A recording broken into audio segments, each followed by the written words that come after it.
Assalamualaikum warahmatullahi wabarakatuh. Nama saya Faris Babi Azmi dan nombor matrik saya A179828.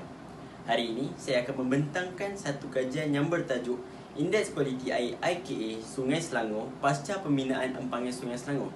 Kajian ini telah dihasilkan oleh para pengkaji daripada Universiti Kebangsaan Malaysia UKM. Jadi tanpa membuang masa, mari kita ke bahagian yang seterusnya. Untuk bahagian abstrak, kajian ini dilakukan ke atas kualiti air Sungai Selangor yang telah dilakukan pada tahun 2008 bagi menentukan indeks kualiti air IKA Sungai Selangor pasca pembinaan empangan Sungai Selangor. Hasil kajian mendapati IKA keseluruhan Sungai Selangor berada dalam kelas ketiga, tetapi IKA bahagian hiliran berada dalam kelas keempat. Dapatan kajian mendapati bahawa parameter BOD dan NH4 adalah dua parameter IKA yang paling tinggi kadar konsentrasinya dalam aliran Sungai Selangor. Tahap IKA ini menunjukkan bahawa Sungai Selangor mengalami pencemaran tahap tercemar yang memerlukan rawatan air secara intensif. Kemerosotan IKA Sungai Selangor pasca pembinaan empangan Sungai Selangor sangat dipengaruhi oleh perubahan guna tanah semasa yang berlaku dalam lembangan Sungai Selangor, terutamanya daripada aktiviti pertanian, pembangunan bandar dan perumahan. Oleh itu, proses pemonitoran secara berterusan harus dilaksanakan bagi memastikan tahap kualiti air terus terjamin bagi kelangsungan aktiviti sosio-ekonomi di hiliran sungai. Seterusnya adalah pengenalan.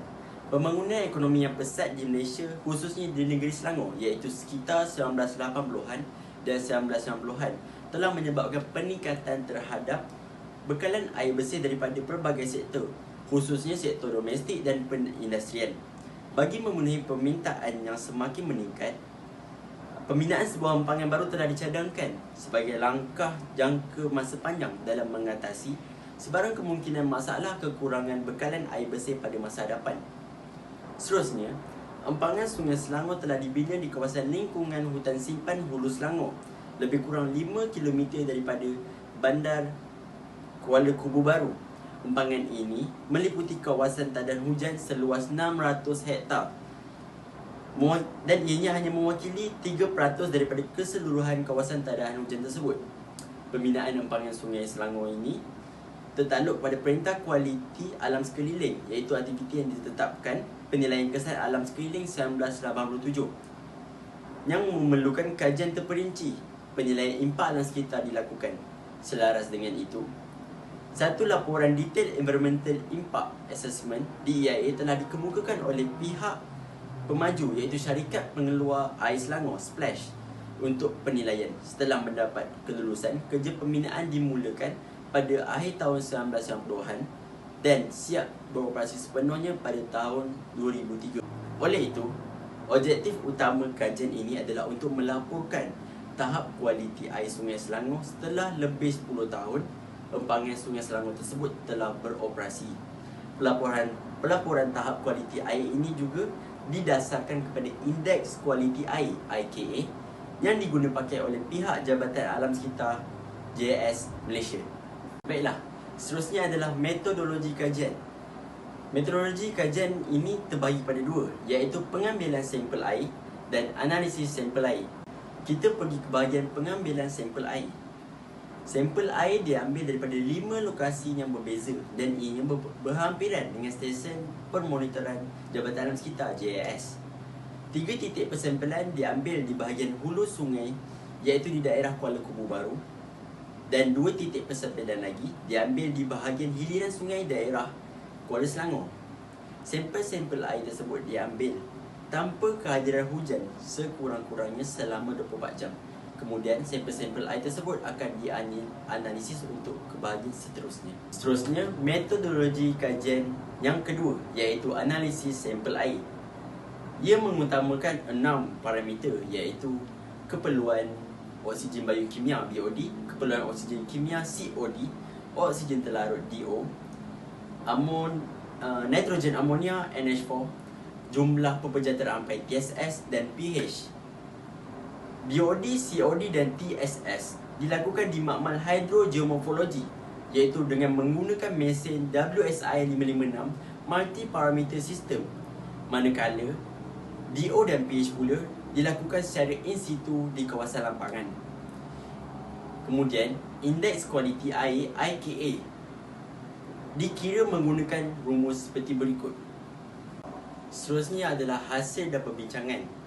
Jadual berikut menunjukkan bacaan kualiti air bagi setiap parameter indeks kualiti air IKA. Berdasarkan jadual berikut, adalah jelas bahawa hanya parameter BOD dan pH saja yang menunjukkan tahap kualiti air Sungai Selangor berada pada tahap yang sama, iaitu masing-masing pada kelas kedua dan kelas ketiga, sama ada di bahagian hulu maupun di hilir sungai. Secara lebih tepat lagi, nilai BOD yang dicatatkan tergolong dalam kelas kedua. Ini bermakna dalam konteks BOD, aliran Sungai Selangor masih mampu membekalkan oksigen yang mencukupi kepada hidupan akuatik, terutamanya dalam konteks kelangsungan hidup mikroorganisma dan bakteria yang terdapat di dalam Sungai Selangor. Dalam konteks pH pula, nilai yang dicatatkan meletakkan aliran Sungai Selangor dalam kelas ketiga yang menjurus kepada berasid. Nilai ini dapat diterima kerana ia amat berkait rapat dengan nilai yang tinggi yang dicatatkan bagi lain-lain parameter dan secara tidak langsung telah mempengaruhi nilai pH di bahagian hulu dan hiliran Sungai Selangor. Nilai pH ini memberi gambaran terhadap proses penguraian bahan organik yang terdapat dalam sistem Sungai Selangor yang membebaskan karbon dioksida, lantas bertindak balas dengan aliran sungai untuk membentuk asid karbonik. Seterusnya, nilai COD dan TSS yang dicatatkan di bahagian hulu Sungai Selangor adalah sangat rendah, dan ini meletakkan tahap kualiti air Sungai Selangor di bahagian hulu dalam kelas 1. Berbeza dengan bacaan COD yang dicatatkan di bahagian hilir Sungai Selangor yang sangat tinggi dengan nilai purata yang diperolehi bagi kedua-dua titik persempelan, meletakkan tahap kualiti air daripada segi COD berada dalam kelas keempat. Keadaan ini mungkin dapat dikaitkan dengan taburan aktiviti ekonomi berbentuk perniagaan, kedai makan dan restoran yang banyak di sekitar 1 km radius daripada persempelan. Jika dibandingkan semua nilai IKA di atas, jelaslah bahawa selepas lebih kurang 10 tahun pembinaan empangan Sungai Selangor selesai, tahap IKA Sungai Selangor telah pun merosot di bahagian hiliran sungai. Situasi ini telah pun menyokong kebimbangan pihak yang risau akan kemerosotan kualiti aliran Sungai Selangor di awal cadangan pembinaan empangan Sungai Selangor. Namun begitu, perlu juga diberi perhatian bahawa kemerosotan IKA hiliran Sungai Selangor tidak boleh dipertanggungjawabkan sepenuhnya dengan operasi empangan Sungai Selangor. Sebaliknya, pembangunan pesat yang sedang berlaku di bahagian tengah dan hiliran Sungai Selangor mungkin merupakan penyumbang utama kepada kemerosotan IKA tersebut. Kemungkinan salah satu daripada penyumbang tersebut adalah berlakunya perubahan guna tanah yang sedang pesat berlaku di sekitar lembangan Sungai Selangor. Terdapat dua lokasi pembangunan bandar yang sedang giat berlaku, iaitu di kawasan Berjuntai Bestari dan Puncak Alam. Secara tidak langsung, gangguan tanah untuk pembangunan bandar di kedua-dua kawasan ini turut menyumbang kepada pencemaran Sungai Selangor. Dalam konteks kepadatan pembangunan Puncak Alam diklasifikasikan sebagai tinggi, manakala bagi Berjuntai Bestari pula adalah sederhana. Seterusnya, kesimpulan. Artikel ini telah membincangkan dapatan lapangan mengenai tahap kualiti air Selangor melalui pemonitoran semula selepas lebih 10 tahun empangan Sungai Selangor telah beroperasi. Seterusnya, bahagian hulu Sungai Selangor masih berada pada tahap yang baik berbanding dengan bahagian hilir sungai yang menunjukkan kemerosotan IKA, manakala parameter BOD dan NH4 adalah dua parameter IKA yang mencatatkan kadar yang tinggi dalam aliran Sungai Selangor.